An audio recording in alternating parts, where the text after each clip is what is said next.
ഖിറാഅത്ത് മഅ്മൂമിൻ സമിഅ ഖിറാഅത്ത് ഇമാമി സൂറ, ഇമാമിന്റെ സൂറത്ത് പാരായണം ചെയ്യുന്നത് മഅ്മൂമ കേൾക്കുന്നുണ്ട്. ആ സമയത്ത് മഅ്മൂമ സൂറത്ത് ഓതൽ ഖിറാഅത്താണ്. ഇമാമിന്റെ ഖിറാഅത്ത് കേൾക്കുന്നുണ്ടെങ്കിൽ പിന്നെ നമ്മളത് കേൾക്കില്ലേ വേണ്ടത്? ഇമാമിന്റെ സൂറത്ത് കേൾക്കാത്ത ളുഹർ നിസ്കാരത്തിന് അസർ നിസ്കാരത്തിന് നമുക്ക് സൂറത്ത് ഓതൽ സുന്നത്തുണ്ട്. മഗ്രിബ് ഇശാ സുബ്ഹി ഇത് ജഹരിയായ ഉറക്കി ഓടുന്ന നിസ്കാരമാണ്. അപ്പൊ ഇമാമിന്റെ ശബ്ദം നമ്മൾ കേൾക്കും.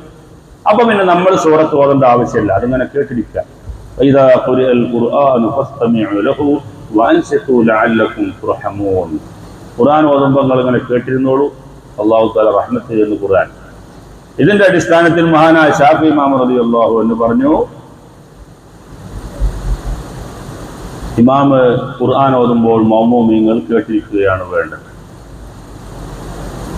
ഹനഫി മദ്ഹബിൽ പിന്നെ എല്ലാം കേട്ടാൽ മതി, ഒന്നും ചെല്ലണ്ട മഅ്മൂമീങ്ങൾ, അങ്ങനെ കേട്ടിങ്ങനെ നിന്നാൽ മതി. ശാഫി മദ്ഹബിൽ അങ്ങനെയല്ല, ഫാത്തിഹ മഅ്മൂമീങ്ങൾ ഓതണം.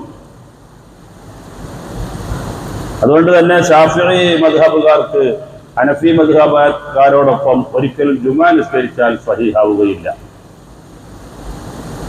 നമ്മൾ ശ്രദ്ധിക്കേണ്ട ഒരു കാര്യമാണ്. വേറെയുള്ള നിസ്കാരങ്ങളിലെല്ലാം നമുക്കൊരു കോംപ്രമൈസ് ഉണ്ടായാലും ഹനഫിക്കാരോട് ഷാഫിക്കാർ ജുമാ തുടർന്ന് നിസ്കരിച്ചാൽ ആ നിസ്കാരം സഹീഹാവുകയില്ല. അതിന് ഒരുപാട് കാരണങ്ങളുണ്ട്.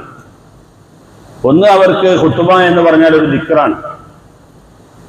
നമ്മളെ പറഞ്ഞതുപോലെ 5 റുക്നുകളൊന്നും ഖുതുബയിൽ അവർക്കില്ല.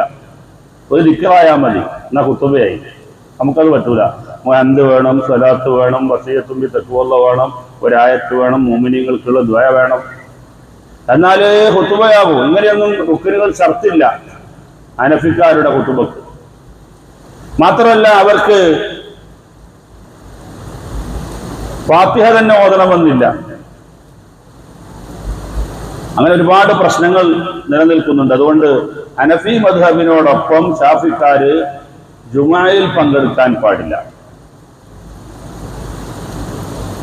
ഏതായിരുന്നാലും ഇമാമിന്റെ ഖിറാഅത്ത് കേൾക്കുന്ന മഅ്മൂമീങ്ങൾ സൂറത്ത് ഓതാൻ പാടില്ല. 15